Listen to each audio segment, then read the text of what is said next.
What's going on, guys? It's Greg here, aka NYPrepper.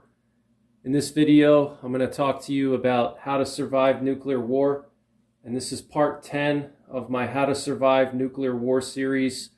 If you haven't seen the other parts, I recommend you go and watch them before you watch this one, so you have some understanding of basic nuclear war survival principles.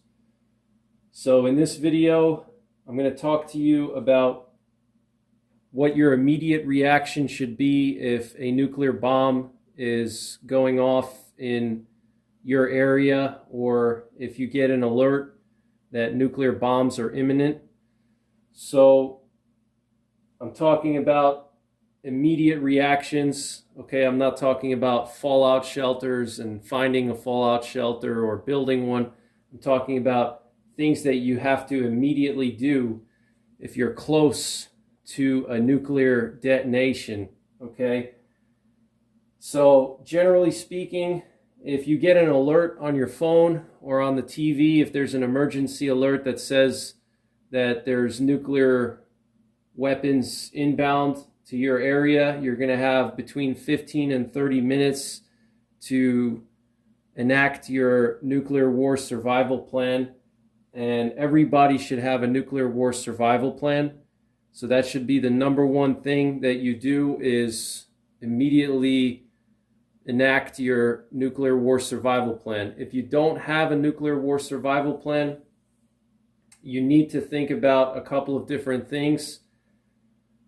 Getting underground is the number one most important thing if we're talking about surviving a nuclear war or a nuclear attack. Okay, if you can get underground somewhere, you're going to survive all of the negative effects of a nuclear detonation, the blast, the heat, and the ionizing radiation. Okay, but we're not going to talk about sheltering and fallout shelters in this video. We're talking about immediate things that you should do. Okay, once you get that alert, or if you're at your job and you see a fireball somewhere in the horizon, you look out your window and you see this bright orange fireball on the other side of the city that you work in. What should you do to protect yourself in that situation? Okay, what are your immediate reactions, okay, to that event? Okay, what should you do? All right, so obviously, like I said, enact your nuclear war survival plan, but we have to think about the effects of a nuclear weapon. Okay, the three main effects, which I've discussed in detail in part 3 and part 4 and other parts of the series, are blast, heat, and ionizing radiation.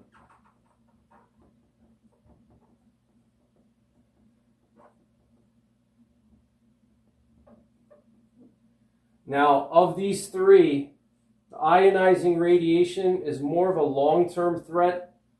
So if we're talking about immediate reactions, we're thinking about immediate threats to our safety and our survival. Okay, and the immediate threats are going to be the blast and the heat. Okay, so these are the things we're going to want to protect ourselves from. Okay, blast and heat. Okay, and ionizing radiation, that's a long-term threat. That's the fallout. Okay, and that's not going to be something we have to worry about for at least 30 minutes to an hour. If you're right there, if you're right at ground zero, it's going to still take a couple of minutes to start to get exposed to the fallout. But if you're further out, 10, 20, 30, 40, 50 miles, it's going to take an hour, 2 hours before that fallout starts to land. So that's a longer term threat that we need to focus on. But in this video, I'm going to tell you guys what you have to do to protect yourself from the blast and from the heat. Okay, so the energy of a nuclear detonation is distributed as follows. You have the blast is 50% of the energy. Okay, heat or thermal radiation 35%. So between blast and heat, you have 85% of a nuclear weapon's energy going to the blast and the heat, okay? And then you have the ionizing radiation, which is composed of 4% initial radiation, and you can think of that as like an X-ray pulse. When the bomb is detonated, when the warhead is detonated, there's like a pulse of radiation, kind of like an X-ray. When you go to get an X-ray, it's like a quick millisecond pulse of radiation. Same thing with a nuclear weapon. When it's detonated, as soon as it's detonated, there's a small pulse of radiation. And you really don't have to worry about that pulse unless you're like right there, you know, right next to the detonation point. And if you're that close to the detonation point, you're going to have a lot more to worry about than the radiation, because you're probably going to get fried by the heat, or you're going to get crushed by rubble, or your body's going to be ripped apart by the overpressure, okay? So you don't really need to worry too much about the initial pulse of radiation. 10% is residual radiation, which is the fallout, and the fallout is actually what's going to be the biggest killer in a nuclear war, is the fallout, because the fallout will spread all over the country, okay? No matter where you live, whether you're in Alaska or, you know, the most isolated area, the fallout will reach you because of atmospheric winds, okay? So the fallout would actually be the biggest killer, even though it's only 10% of the energy from a nuclear bomb or nuclear warhead. And then you have 1% EMP. We don't really need to think about that because that's not a physical effect on us as human beings. It damages electronics and anything that conducts electricity. So we're focusing on immediate reactions, so blast and heat. We need to protect ourselves from the blast and from the heat, okay? Because that's the immediate threat to our safety. So I want to just throw out some numbers for you for the blast and for overpressure, and I've discussed these numbers already in part 3, but I'm going to go over them again because they're relevant to this topic, okay? So I'm kind of just reviewing concepts that I've already discussed in part 3. So here we have PSI, pounds per square inch, and that's how we measure the power of overpressure or a blast, okay? Any kind of explosion, whether it's a nuclear explosion or a grenade or conventional explosives, are all ranked by their overpressure PSI, how much overpressure they generate. So I'm just going to throw some numbers out to you, okay? So 20 PSI is the equivalent to a 500 mile per hour wind, okay? 500 miles per hour, 20 PSI. 10 PSI is the equivalent of 294 miles per hour. 5 PSI, 163 miles per hour. And 1 PSI, 38 miles per hour. So even just 5 PSI has the same amount of power as a Category 5 hurricane. Okay, and that's just 5 PSI. Okay, now if we look at the effects of overpressure on the human body and different objects, your eardrums can rupture at 5 PSI. Okay, starting at 5 PSI, your eardrums can rupture. Okay, windows will break at even just 1 PSI, and wood frame houses can be damaged by 10 PSI, which would be the equivalent of a 294 mile per hour wind. And then your lungs can collapse at 30 PSI, okay? So if we're talking about overpressure after a nuclear explosion, there's different zones of damage from a blast wave. And the 3 main zones you need to be aware of is the severe damage zone, the medium damage zone, and the light damage zone. Now, the severe damage zone, it's very difficult to survive in the severe damage zone.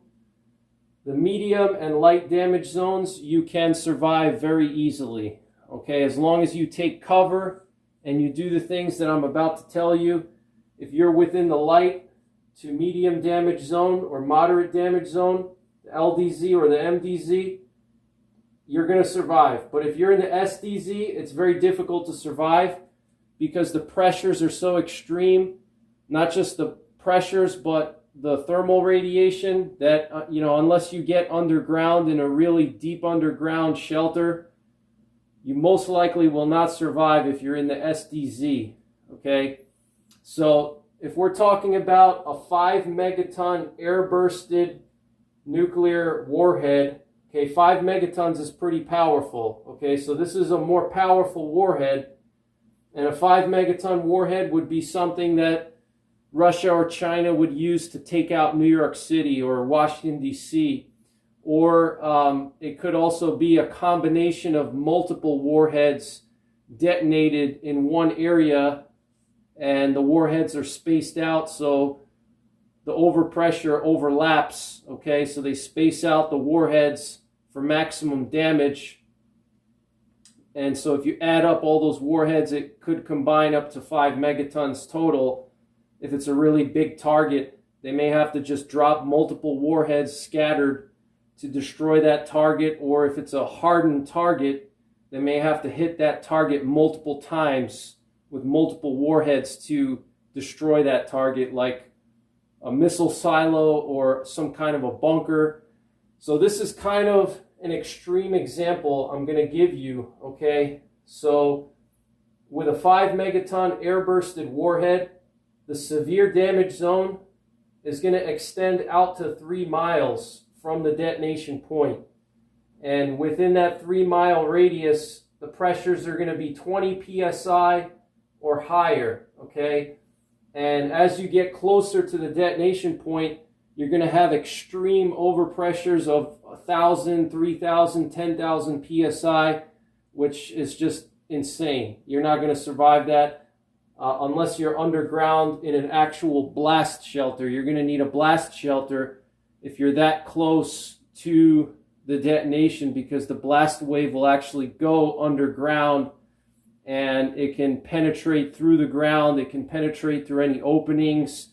That's why, for example, Cheyenne Mountain in Colorado, they have that huge steel blast door because they know it's a nuclear war target, and the USSR or Russia now would likely try to hit Cheyenne Mountain directly. So they have these massive blast doors so the overpressure doesn't go into the bunker and destroy everything, okay? So if you're that close to the detonation of such a powerful weapon, your chances of survival are very low, and that's why it's really important to consider your location in relation to nuclear war targets. Now, on my website and on my channel, I have all the nuclear war targets in the United States, Europe, and Canada, okay, for every state, for every country, every province.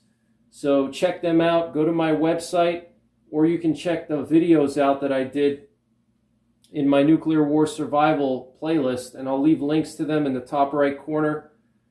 But you don't want to live that close to a nuclear war target because your chances of survival are going to be very low, okay? But if you're even just 5 or 10 miles away from that target, your chances of survival go up dramatically because the overpressure is a lot less, the heat is a lot less, and it's just much more easy to protect yourself in that situation when you're even just 5 or 10 miles away from that target, okay? But if you're right on top of that target, right next to it, the chances of survival are very low. So then you have the medium damage zone, moderate damage zone, MDZ, 5 megaton airburst from 3 to 7.5 miles about. You're going to have a overpressure of 5 to 20 psi, okay? So even 3 to 8 miles away, you can still rupture your eardrums, you could still have your house collapse, and possibly even your lungs could get damaged, okay? And then the light damage zone goes from 7.5 miles to 23 miles, again, 5 megaton airburst. and you're going to have an overpressure of 1 to 5 psi.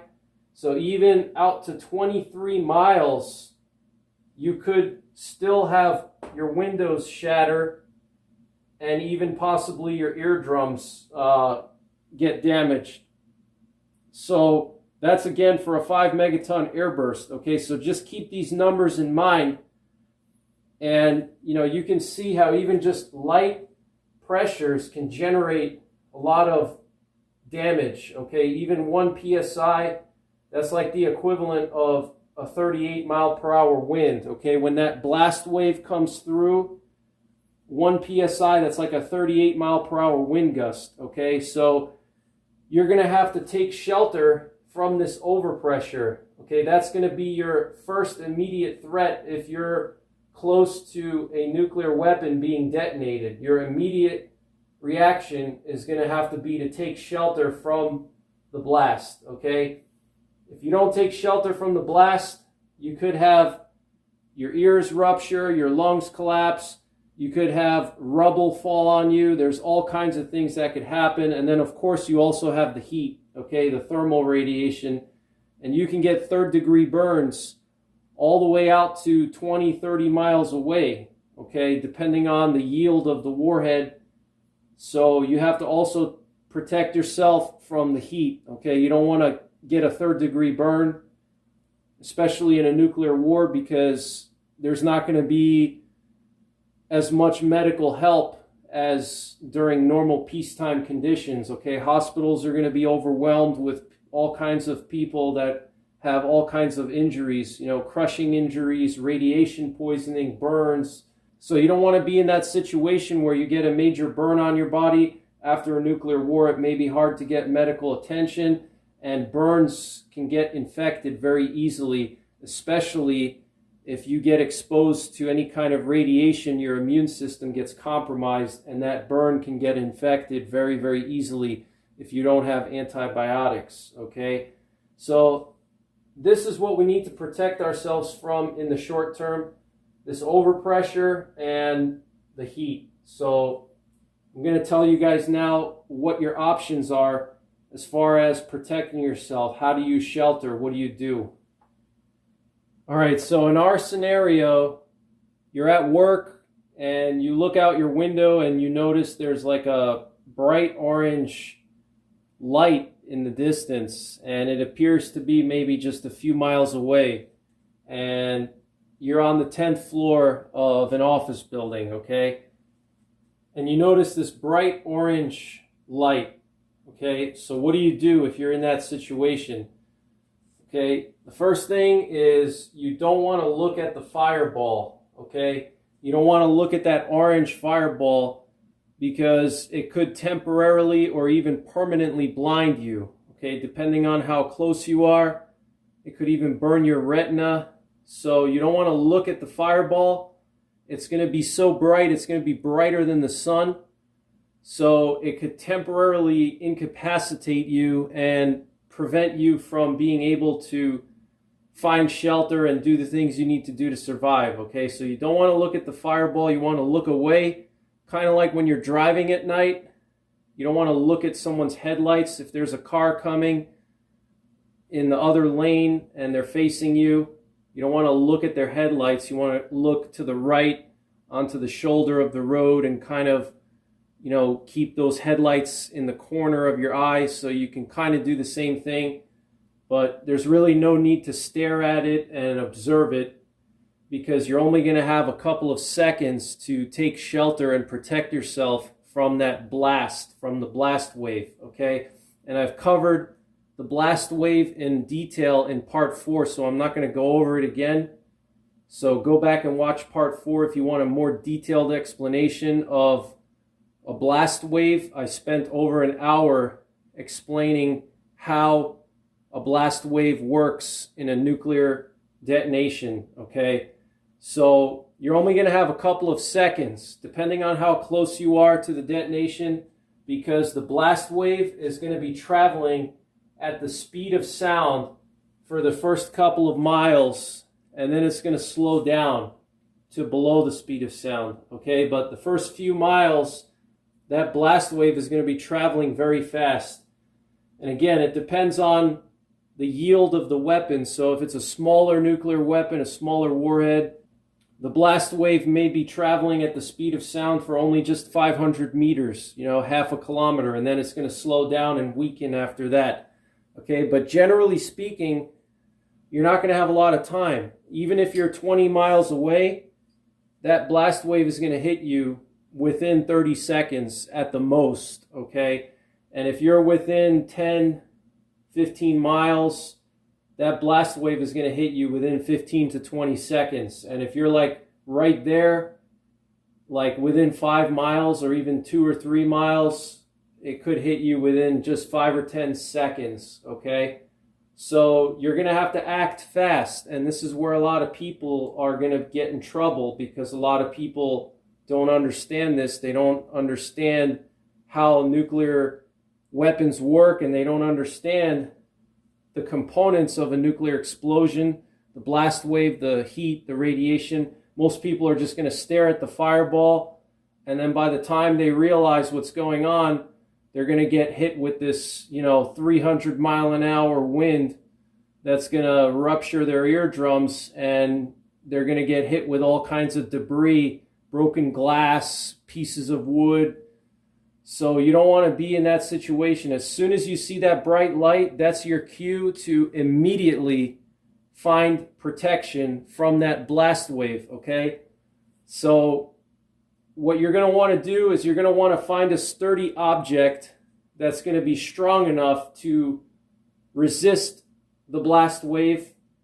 And so this way the blast wave is going to go around that object. It's not going to affect you, okay? It's kind of like taking shelter from a grenade. If somebody threw a grenade at you, you're either going to jump to the ground and lay flat on the ground, or you're going to try to get behind a wall or something so you don't get hit with that grenade, okay? And it's the same thing, all right? You're going to want to find something sturdy to protect you. Also, if you find a sturdy object that's not flammable, it's going to also protect you from the heat, okay?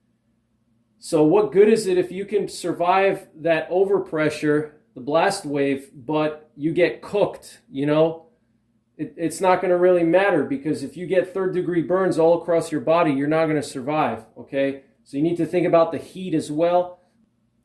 But if you find protection from the blast wave, usually that protection will also help you with the heat, okay? You want to put something in between you and that fireball, okay? Think about that fireball as like the source of the heat, okay?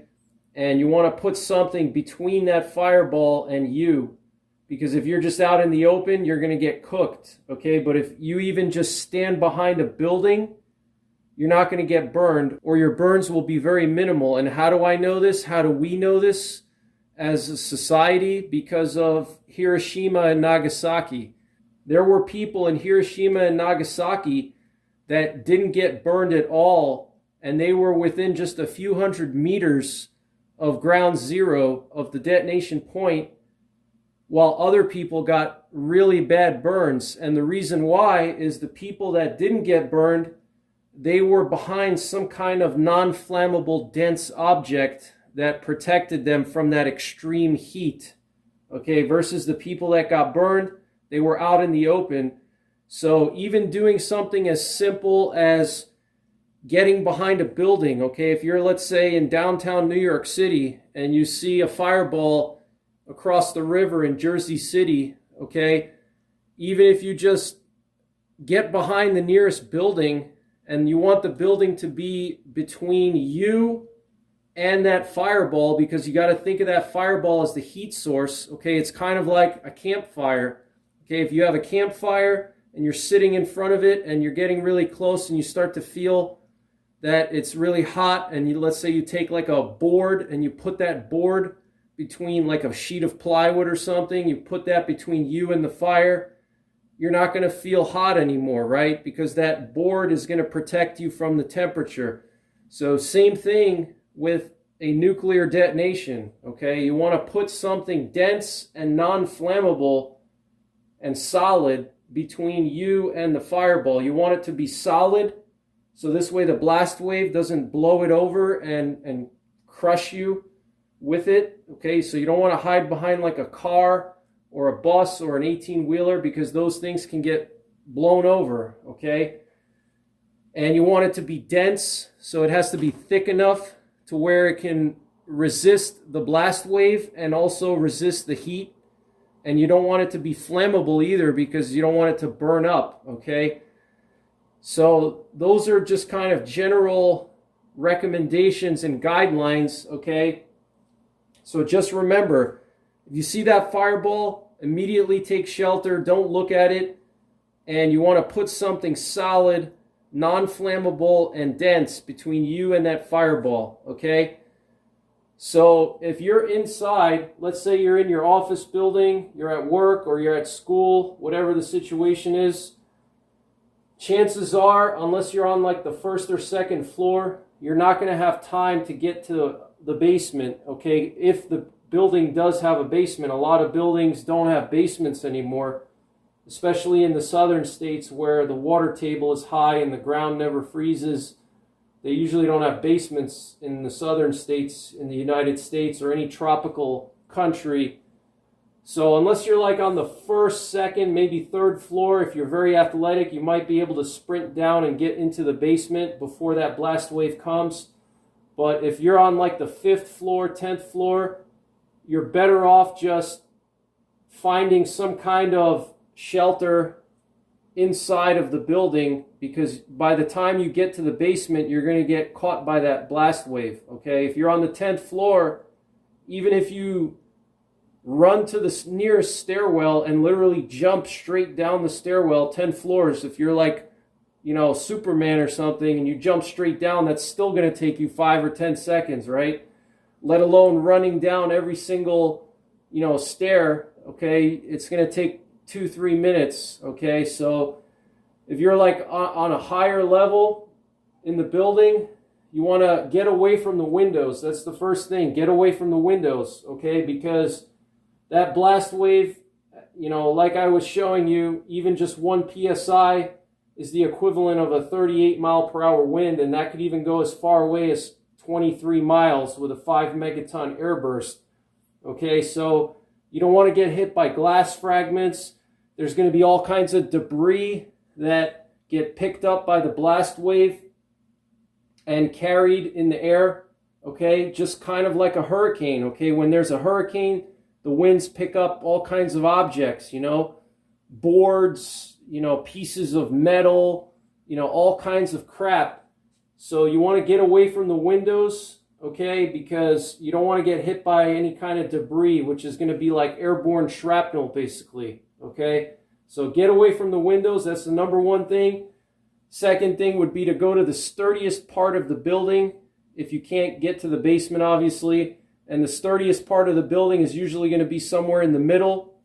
A stairwell is actually really good. Stairwells are usually very sturdy. They're built from reinforced concrete. But get into like the center of the building. Get into the center and get behind some kind of sturdy object, okay? You know, maybe if there's a closet, get into the closet, okay? If there's a stairwell that's enclosed and there's not many windows in the stairwell, get into that stairwell. If there's some kind of small room or something, get in there, okay? But get away from the windows, get behind something sturdy.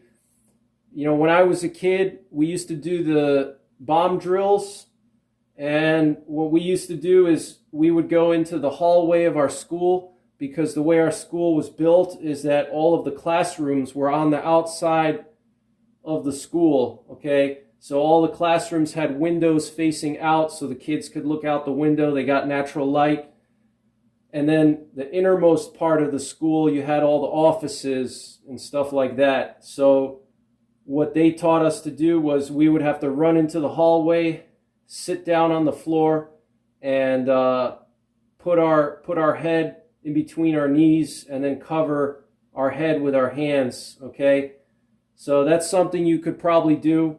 The duck and cover thing, that's what duck and cover is for, okay? It's to protect you from the debris that's going to come through the windows. And it sounds kind of funny, you know, people make fun of it. They think, oh, how can duck and cover help you in a nuclear war? Well, in a nuclear war, as I've mentioned in prior videos, most people are going to die from the fallout. They're not going to die from the blast, because most people don't live right next to nuclear war targets.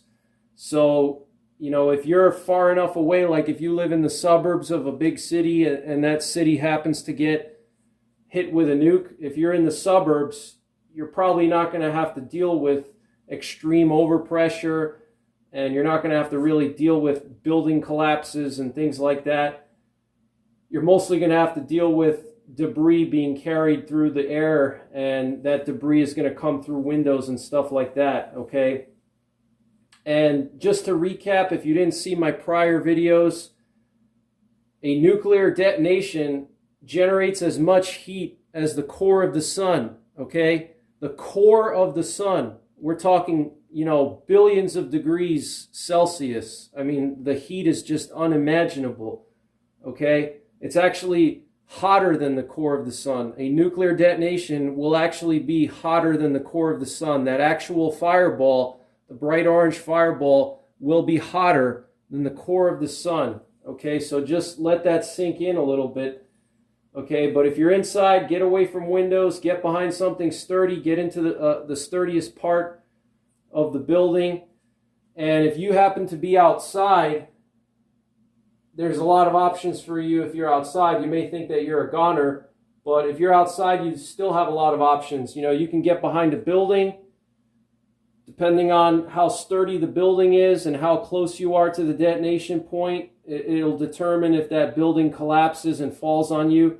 But if you're far enough away where you're not in the severe damage zone, but you're in the light or moderate damage zone, most concrete or brick structures will remain standing, and even most wood frame houses will remain standing. In the moderate damage zone, you're going to have at least 50% of wood frame houses that are going to survive, and they're not going to be blown over and destroyed completely.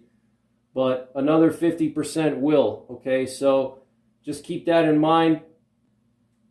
You don't want to hide behind a house and then get crushed with rubble, so you want to find a sturdy object, a sturdy building. Okay, a sturdy object could be anything, okay? Anything that is heavy enough or rooted into the ground solidly enough that it's not going to get blown over or destroyed by the blast wave, okay? It could be a large boulder, okay? If you're somewhere in the woods, you know, or in a natural area, nature, a park, you know, there might be like a big boulder that you can get behind. It has to be big, you know. You get behind that boulder, that's excellent, okay? That's a very heavy, sturdy object. It's going to protect you from the blast and the heat. If you can't find like a boulder or some solid concrete building, you can jump into a depression, okay? If there's some kind of drainage ditch, if you're, let's say, driving your car down the road, almost every single road in America and even in Europe has drainage ditches on the sides for rainwater, okay? So even just that little drainage ditch that might only be 2 to 3 feet deep, if you run and jump into that and you want to lay flat in that ditch, that's going to protect you from the blast wave, and that's going to protect you from the heat to a certain extent, okay? You also want to try to cover your body as much as you can. You know, if you have like a jacket or something, put a jacket on. You know, you want to cover your body with as much clothing as possible, because that'll protect you from some of the burns, okay? It's not going to guarantee protection, but it'll help to a certain extent, all right? So outside, you want to find something sturdy, or you want to jump into a depression, okay? You could also go into a culvert. You can go under a bridge, okay? If there's one of those overpasses that are made of solid concrete, you can get up into the, like, that little nook underneath the overpass. You can tuck yourself in over there, okay? So that's pretty much it. Those are the immediate reactions you should take if there's a nuclear detonation. You obviously want to immediately enact your nuclear war plan. And I'm going to talk about that in part 11, how to create a nuclear war plan, nuclear war survival plan, what you should include in it. But if you just do some basic preparations and just think a little bit, it's going to make your life a lot easier. Okay, number one, figure out where the nuclear war targets are near you. Okay, so find out if there's a nuclear war target near your job, near your house, any area that you spend a lot of time in.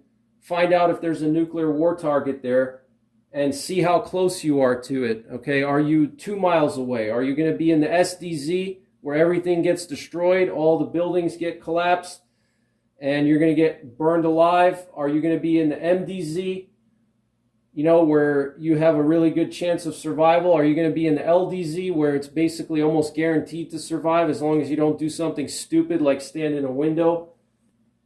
And if you survive the blast wave, the next thing you're going to want to do is you're going to want to find a fallout shelter, and that's going to be part of your nuclear war survival plan. Okay, if you made a plan, you're going to already have fallout shelters prepared to a certain extent, or you're at least going to know where there's any fallout shelters in areas that you frequent. Okay, and I'm not talking about actual fallout shelters that were made in the Cold War. I'm talking about buildings and structures that you can use as a fallout shelter. Okay, so you're going to want to identify structures that you can use as a fallout shelter in areas that you frequent, and that's part of your nuclear war survival plan. You're going to want to go to one of those fallout shelters that you identified.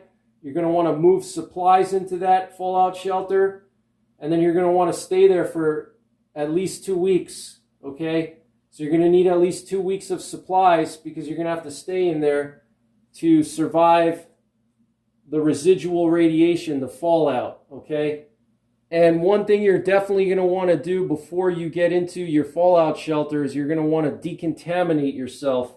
You're going to want to get all the radioactive particles off of your body. Okay, because let's say you take shelter behind a sturdy object outside, you know, you hide behind a boulder or you're in a building or whatever.